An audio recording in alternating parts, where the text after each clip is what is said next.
سامعین اکرام السلام علیکم۔ آج کا ہمارا ٹاپک ہے دنیا کی پہلی درست گرامیٹیکل قرآنی ڈکشنری کا آغاز۔ قرآن کو اس کی روح کے مطابق سمجھنے کی لگن اور قرآن سے بے پناہ محبت سے سرشار ڈاکٹر رانا امجد نے دنیا کی پہلی درست گرامیٹیکل قرآنی ڈکشنری تالیف کرنے کا آغاز کر دیا ہے۔ یہ grammatical dictionary Semitic languages family کی سینٹرل سیمیٹک لینگویج عربی یعنی فارسی تحریف اور مذہبی تخریب سے پہلے جزیرۃ العرب میں بولی جانے والی اصل عربی زبان کے قواعد کے مطابق تیار کی جا رہی ہے، جس کے مطالعے سے جزیرۃ العرب کی اس سادہ یعنی پلین اور عام فہم عربی زبان کو سمجھنے میں مدد ملے گی جس زبان میں مذہب اسلام کی آمد سے بہت پہلے قرآن نازل ہوا تھا۔ مذہب اسلام کے خلفائی ادوار میں قرآن کے پیغام کو سمجھ بوجھ میں بگاڑنے اور قرآن سادہ عربی زبان کے الفاظ میں جو کچھ کہہ رہا تھا اسے چھپانے اور قرآن کے اصل پیغام کو لوگوں کی پہنچ سے دور رکھنے کے لیے بصرہ اور کوفہ میں عربی زبان کی گرامر کے 2 بڑے اسکول قائم کیے گئے، جن میں شروع سے چلی آنے والی عربی زبان کی سامی بنیادوں سے ہٹ کر عربی زبان کی گرامر کے جھوٹے قواعد تیار کیے گئے، جن کا مقصد قرآن کے بیان کو بگاڑ کے قرآنی آیات سے مسجد الحرام کے مشرکانہ مذہب کے وہی عقائد اخذ کرنا تھا جن کی تبلیغ مذہب اسلام اپنی مذہبی رسومات اور مذہبی تعلیمات میں کرتا ہے۔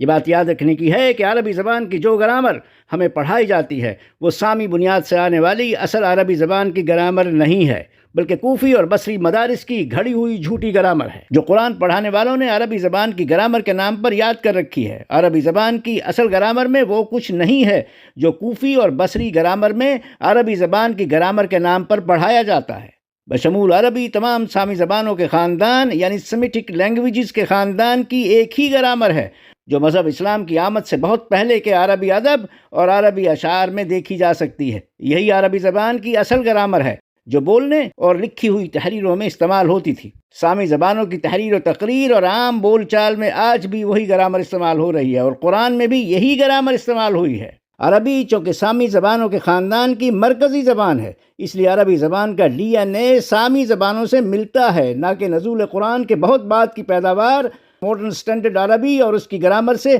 اصل عربی کا کوئی تعلق ہے۔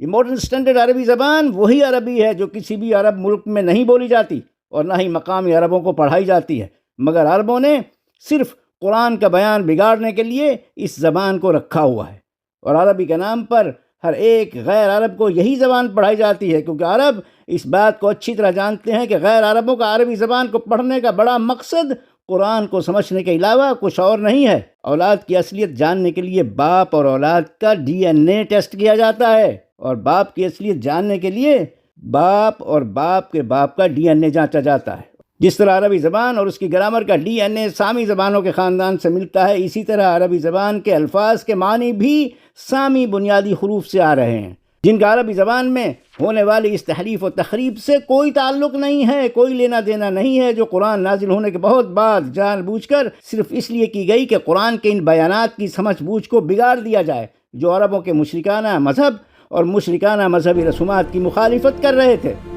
ڈاکٹر رانا امجد کی کاوش قرآن کے حقیقی بیان کو سمجھنے والوں کے لیے ایک انمول تحفہ ہے جو آپ کو قرآن کے جھوٹے تراجم و مفاہیم اور علمائیت کی جھوٹی تفاسیر سے آزاد کر کے قرآن کے اصل بیان کو سمجھنے کا موقع فراہم کرتا ہے۔ امید ہے کہ ڈاکٹر رانا امجد اسی لگن کے ساتھ درست گرامیٹیکل قرآنی ڈکشنری پر مزید کام کرتے رہیں گے۔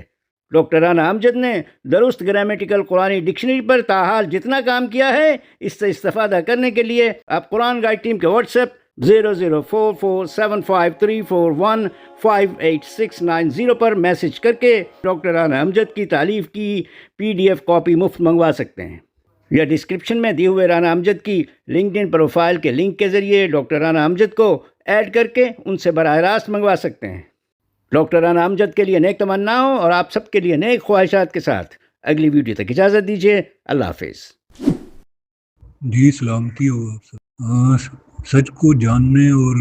حقیقت کو دیکھنے کا پوٹینشیل ہر انسان میں، مرد و عورت میں موجود ہوتا ہے، اور میرے خیال میں اسی لیے شاید ہم زندہ ہیں۔ لاشعوری طور پر تو ہم ہر لمحہ کچھ نہ کچھ رجسٹر کر رہے ہوتے ہیں، لیکن میں نے شعوری طور پر جاننے کی جو صحیح ہے وہ بہت عرصہ پہلے بچپن سے ہی شروع کر دی تھی، اور بہت سے مفکرین کی سینکڑوں کتابوں سے مستفید ہونے کے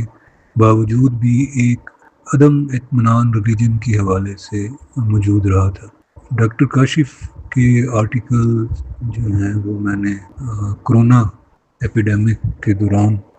پڑھنے کا موقع ملا، بہت سی الجھنیں دور ہوئیں، لیکن ان آرٹیکلز پر لوگوں کے جب کمنٹس دیکھتا تھا تو دکھ بھی ہوتا تھا۔ تو وہاں سے یہ سوچ آئی کہ کیوں نہ ڈاکٹر کاشف نے جو گرامرز کے رول ایکسپلین کیے ہیں عربک ورڈز روٹ لیٹرز میں، تو ان کو اکٹھا کیا جائے ایک لاجیکل سیکوینس میں، اور پھر یہ لوگوں کی اپنی استعداد اور کیپیسٹی جو کریسٹی ہے ان میں، کیپیسٹی ٹو نو، اس کو انہانس کیا جائے، اور وہ خود اس کو پڑھ کر اس خزانے کو حاصل کرنے کے لیے جو قرآنک ورڈز میں چھپا ہوا ہے وہ خود صحیح کریں۔ تو یہ اس لیے میں نے یہ کام کیا، ایک وہ سیکوینس میں کچھ ایونٹس ہوتے گئے جنہوں نے پھر مجھے یہ کرنے کے قابل بنایا۔ تو ڈاکٹر کاشف کی انکریجمنٹ، انہوں نے اس کو دیکھا تو انہوں نے بہت انکریج کیا، تو اب میں انشاءاللہ اس کو ایکسپینڈ کر رہا ہوں، اور امید ہے کہ مزید جو کام ہے وہ بھی اس میں ایڈ کر سکوں۔ تو آخر میں میں صرف یہ ایڈ کرنا چاہوں گا کہ اگر انسان کی کوشش سچی ہے، انٹینسیفائڈ ہے، اور وہ مسلسل جدوجہد کرتا رہتا ہے حقیقت تک پہنچنے کی، تو اللہ تعالیٰ اس کے لیے راستے بھی بنا دیتے ہیں۔ جی بہت شکریہ۔